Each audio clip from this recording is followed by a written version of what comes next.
Pinadadalo ng House Justice Committee si National Bureau of Investigation Director Melvin Matibag kaugnay sa kanilang investigasyon sa binitawang banta ni Vice President Sara Duterte laban kay Pangulong Bongbong Marcos noong Nobyembre ng 2024. Kasama niya sa pinadadalo ang dating Chief of Staff ni VP Sara Duterte na si Attorney Michael Poa noong naging kalihim ito ng Department of Education. Narito ang report ni Dustin Bayog. Naghain na sabi ng House Justice Committee sa National Bureau of Investigation o NBI upang ilabas ang naging investigasyon nito laban sa naging mga banta umano ni Vice President Sara Duterte.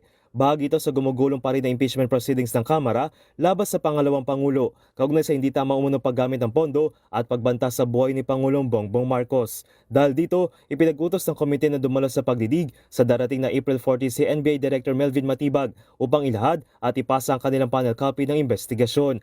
Mababatid noong Nobyembre ng 2024 nang bumitaw ng umunong pagbabanta si VP Sara laban sa Pangulo kasama si First Lady Liza Araneta Marcos at ang dating House Speaker na si Martin Romualdez. Samantala, pinadadalo rin sa April 14 ang abogado ni VP Sara na si Attorney Michael Poa. Kaugnay naman sa kanyang testimonya noong ito ay nagsilbi bilang Chief of Staff ng Department of Education o DepEd noong 2022 at 2023 kung saan kalihim noon ng pangalawang Pangulo.